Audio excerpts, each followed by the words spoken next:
great. And I'm looking at Caleb, 89 reviews, 4.99, all solicited, 64% response rate, 13 referrals. I mean, that's like, go get like a whole team doing that. That's pretty amazing. Seriously. So really, he's got it figured out. And as far as the solicited goes, we don't have very many or any unsolicited, and I'm wondering what we can do to, like, how we would go about doing that, or even if it's valuable. The solicited piece of it is, I guess they have it in their email signatures. All of our email signatures, or all the recruiter email signatures, have "How am I doing? Leave me a review," and like has the link. And so, how would we get unsolicited reviews? Because it's automated now, you're getting to all of these folks. So you're looking at a 56% response rate. Like that's amazing, right? I mean, better than half of the people you're engaging with are giving feedback. The unsolicited, to me, it's more of a catalyst of good behavior. It's in my email signature. I know it's always there. It's an open door. I don't drive a lot of the unsolicited, especially when you have the automation, only because to me, it's a conversation piece. Hey, John, I want to do the best I can for you, right? Hey, at any point in time, you can leave me feedback. It's always in my email signature. In fact, after this, you're probably going to get a request to get some feedback. I'd love to know how I'm doing. And if there's somebody else I could help, there's always an opportunity to leave that as well. So that's the talk track that I have to set the expectation. I want to create a great experience. There's ways for you to share if you're not happy, and I want you to. That's where you get more unsolicited. Is if you think about an email signature, how often do you click and stuff in an email signature? Almost never. Almost never. But everybody sees it. Everybody knows it exists, and it sets the expectation of what you want to deliver as far as an experience, in that service. And so that's really, to me, where I felt it was important to create that open door, so anybody did have the opportunity. But when you have a 56% response rate, I mean, you're getting better than, I think, 15% referrals, if I'm looking correctly at this. 46, what do we have here? 48 referrals on 347 reviews. So that's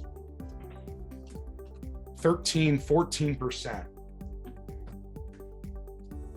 Referrals are the big deal.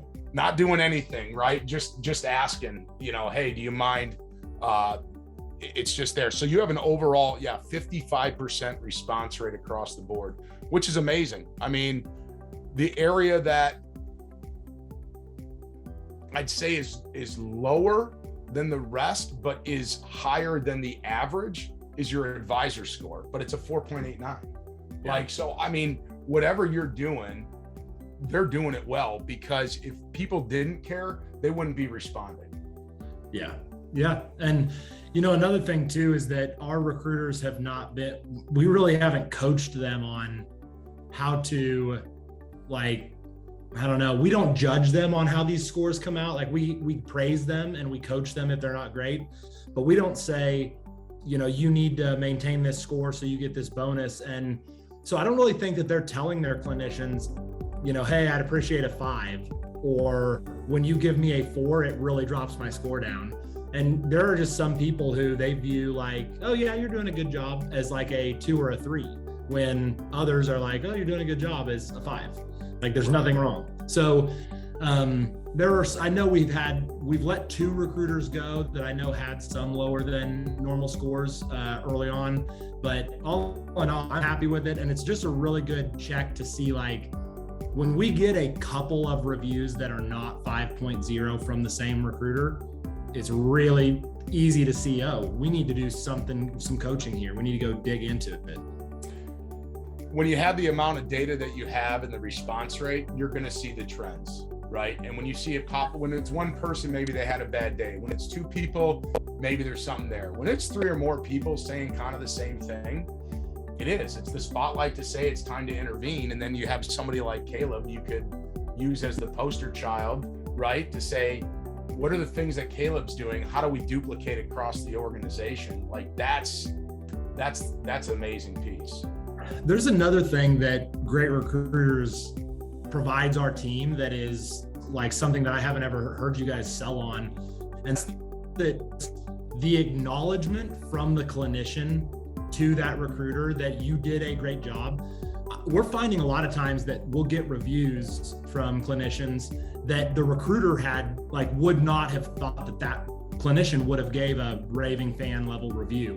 And when that happens, it boosts that recruiter's confidence significantly. And when their confidence is boosted, it makes a difference in their performance. And particularly like these newer recruiters, and like the whole team gets an email saying, hey, great job on your first review, and lists all of the details of what that review had. Everybody is chiming in, congratulating that new recruiter. It's just a really easy automated way for us to do this without having to go through manually their journal notes and have just this like manual per people concerted effort to try and acknowledge people. Our whole business is about sales growth.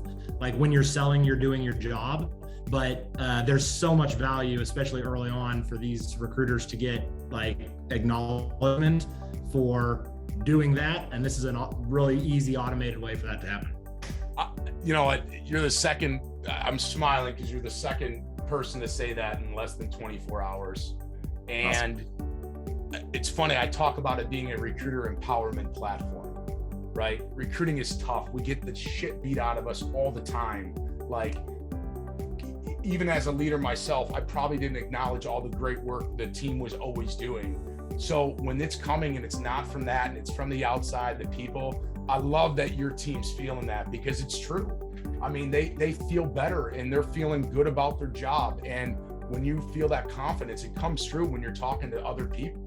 So that's really awesome. I'm glad you see it.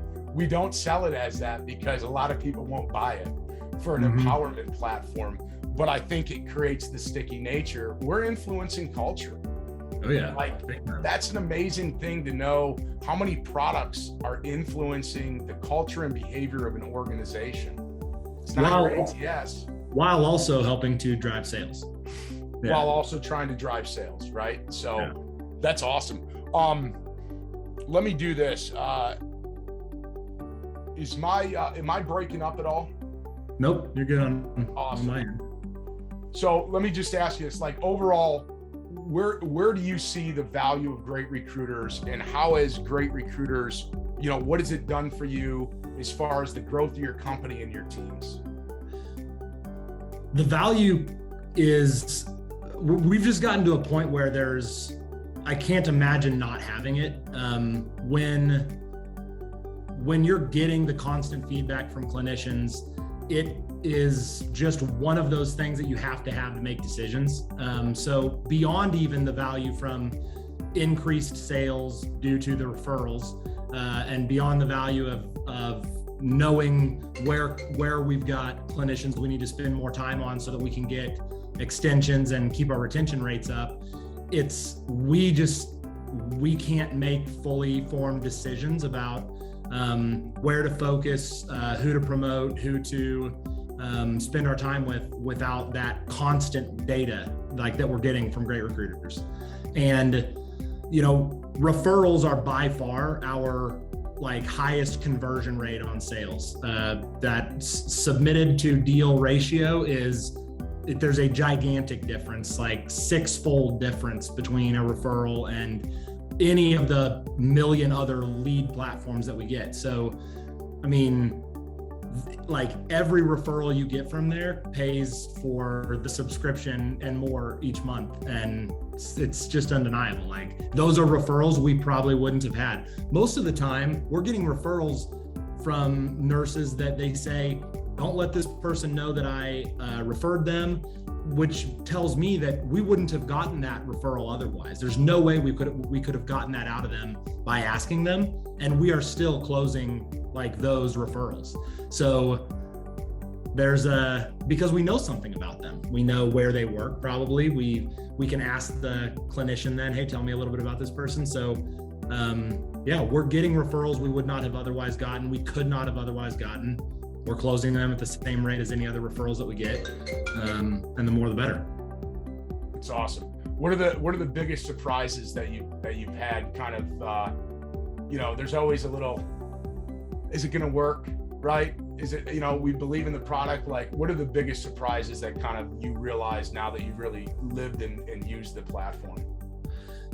Well, so this is the second company that I've used great recruiters in, and I guess just how much of a difference it makes when you actually make a commitment to using it to its fullest potential, getting the most reviews possible, when you train your team on it, when you put it in your email signature, like when you do all these things that like maximize it, commit to doing it, fully commit, it made a big difference in us, in our numbers, in the rate that we were getting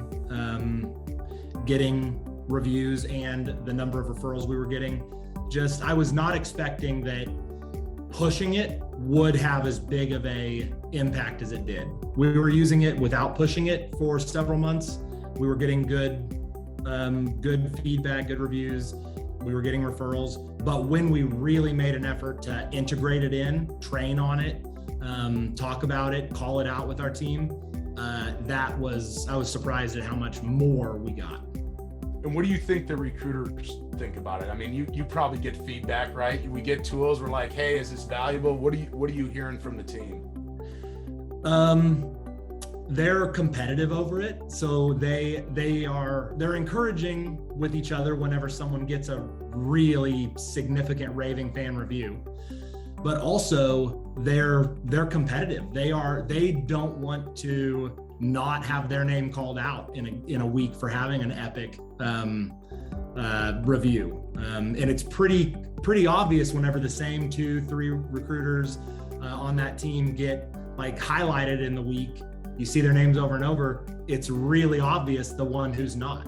So I think that they feel a little bit of accountability from it. And it's ultimately too, it's easier to coach, to give constructive feedback whenever you've got this, not like the recruiting director to the recruiters, just, hey, I'm noticing this, but also your clinician said this, and it is like not objective. This is fact.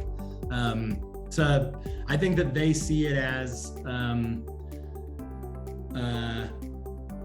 it's like a force that helps, like, that just guides them, that I think feel they know the value of.